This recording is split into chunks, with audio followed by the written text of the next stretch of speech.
My amendment would ensure that oil and gas drilling on public lands inside the United States occurs at least 1,500 feet away from home, businesses, schools, and healthcare facilities. This means that no approved permits for drilling can be issued for oil and gas drilling operations within that 1,500-foot buffer zone. Now, urban oil and gas drilling does not belong in our neighborhoods. Oil wells next to homes are causing a public health crisis in our communities. When we're talking about drilling on public lands, fragmented public land ownership means that in many cases, development has spread to the point that homes and businesses come right up against oil and gas development. These urban drilling fields are much more prevalent than most of us are likely aware, as are the public health concerns surrounding them. For example, in the city of Los Angeles, where the 44th Congressional District lies, and where I represent, it's home to the largest and most densely populated urban oil field in the nation. It hosts over 1,000 active oil wells, with the vast majority of them located close to a protected area. In my district, oil wells are in our backyards, they're next to park where kids play, and we see kids walk around with inhalers, asthma inhalers around their necks. They're breathing in the pollution from oil drilling operations and suffering the negative health impacts such as asthma and respiratory problems. Residents in my district also have reported other serious health problems, including nosebleeds, chronic migraines, nausea, in addition to the daily disruption from drilling noise and vibrations, foul odors, and diesel truck traffic. Now, setbacks for oil and gas drilling operations between residential neighborhoods, businesses, schools, and other areas lowers the public health and safety threat posed by urban drilling. Now, in Dallas, Texas, where they know a little bit about oil drilling, they require a 1,500-foot setback. So why couldn't we just take a page out of them and encourage a 1,500-foot setback? So similar setbacks have been introduced in Pennsylvania, Colorado, highlighting the growing recognition of the importance of having such a setback, not just for health and safety reasons, but for property value purposes as well. Simply put, oil and gas drilling operations are wholly incompatible with residential neighborhoods. While this amendment wouldn't solve the entire problem, it would begin to alleviate the many symptoms that frontline communities experience daily, working to ensure that every person has a right to clean air and healthy communities. Thank you, and I yield back. Thank you. Mr. Grijalva. Thank you, Mr. Chairman. I support this amendment to protect homes, schools, and businesses from the direct impacts of oil and gas drilling. As the sponsor of the amendment has pointed out, a number of states have enacted setbacks, such as this one for oil and gas operations. Unfortunately, the federal government has no such setback requirement. Living, working, learning in close proximity to oil and gas operations is a significant danger, particularly since this administration has rapidly eliminated or ignoring rules designed to minimize the negative impacts of these operations. For example, the Obama administration enacted multiple rules to cut down on methane leaks, and the Trump administration has been moving to eliminate those rules. More methane in the air means more ozone, more asthma attacks, and more children in emergency rooms. At the very least, our children should be given a little breathing room, so to speak. If we are going to eliminate these rules designed to protect their health, if anything, I believe this buffer could be even larger, but I respect and understand the intent of the sponsor by going as far as 1,500 feet, using the example of Dallas, Texas, which is one of the only cities that has this kind of buffer in their ordinances. I urge my colleagues to protect people's homes, their schools, their communities, and vote yes on this very logical and common sense amendment, and I yield back. Thank you. Is there anyone else who wishes to talk to this amendment? And if, Mr. Lamborn? Mr. Chairman, I would urge a no vote on this amendment. 1/3 of a mile, which 1,500 feet is really not urban.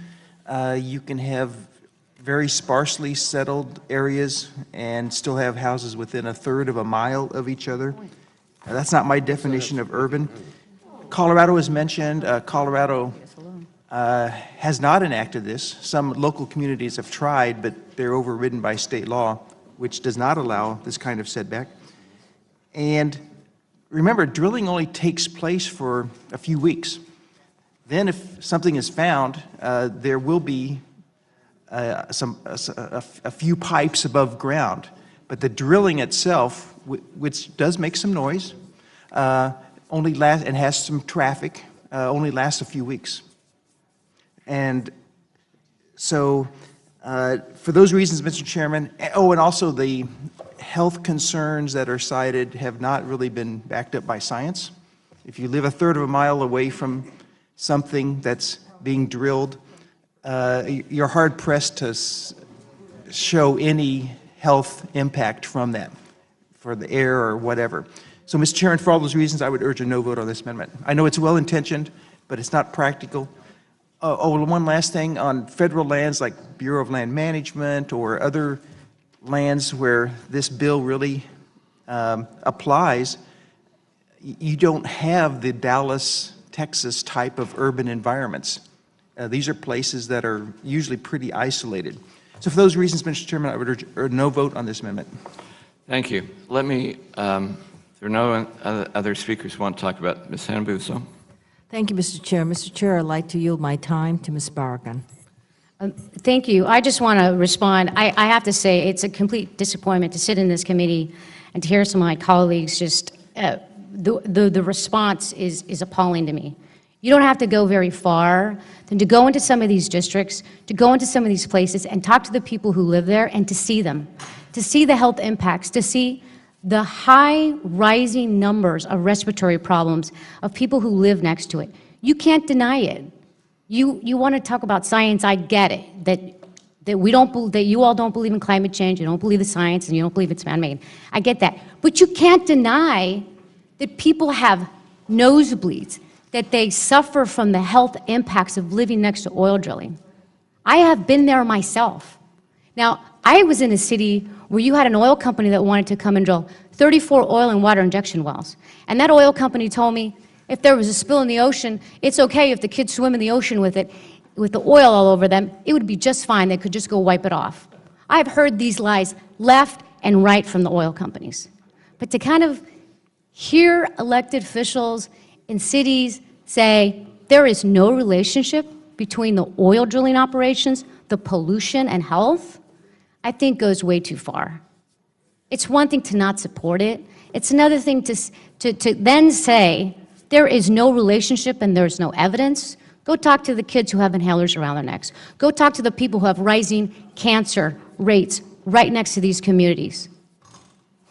And I mentioned the fact there's fragmented land for the same reason, because it's not just in urban neighborhoods. And we could take a page out of the playbook in a city like Dallas, Texas, which has plenty of oil drilling. This is merely a setback to protect home values. It's a setback to protect health impacts, and I think it's pretty reasonable. I yield back. Senator Busey, do you yield back as well? Yes, Mr. Chair, I yield. Thank you. Let me claim time in opposition then as well, since from the last speeches to be said. And I think there are a couple of things that have been said by Mr. Grijalva and Mrs. Barragán that I think are pertinent to this particular issue. Mr. Grijalva mentioned that this is a requirement that is not imposed on BLM. They don't do this at all. But this would then be opposed if this amendment were passed on states, which is not required on BLM. Ms. Barragán illustrates very clearly that certain areas have different standards and different ideals, and that's one of the things we're trying to talk about here. So the very goal of what we are doing is having BLM establish where the leases would be justified under BLM standards. Then the states would then go in there, and if the states want to have additional standards, additional requirements for the permitting process, states can do that. That is one of the things that allows people that have different ideas to work differently in their particular areas. But to impose this on the states above board from this level is simply wrong, and it violates those efforts to do something else. This is something the BLM does not do right now. To impose it on the states would be a contradiction of what we are trying to accomplish here in allowing states to have greater control and greater efficiency and effectiveness in these particular ideas. And for that reason, I'm going to oppose the amendment as well. Is there any other discussion? If not, we'll vote on the amendment. All those in favor?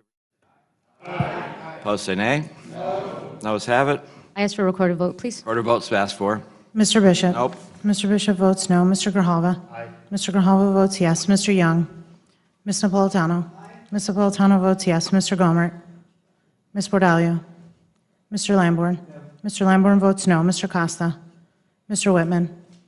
Mr. Whitman votes no. Mr. Sablon? Mr. McClintock? Mr. McClintock votes no. Ms. Songus?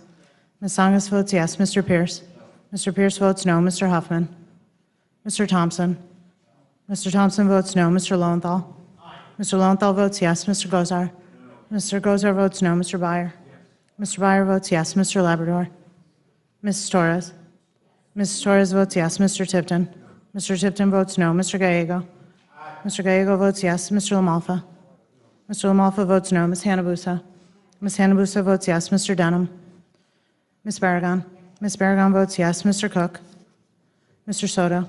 Mr. Soto votes yes. Mr. Westerman? Mr. Westerman votes no. Mr. McEachin? Mr. McEachin votes yes. Mr. Graves? Mr. Graves votes no. Mr. Brown? Mr. Brown votes yes. Mr. Heiss? Mr. Clay? Mr. Clay votes yes. Ms. Stradwagon? Mr. Gomez? Mr. Gomez votes yes. Mr. LaHood? Mr. LaHood votes no. Mr. Webster? Mr. Webster votes no. Mr. Bergman? Ms. Cheney? Ms. Cheney votes no. Mr. Johnson? Mr. Johnson votes no. Ms. Gonzalez-Colon? Mr. Gianforte? Mr. Gianforte votes no. Clerk will report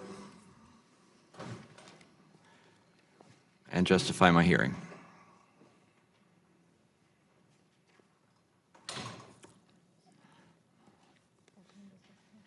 Mr. Chairman, on this vote, the yeas are 14 and the nays are 16. The amendment is not agreed.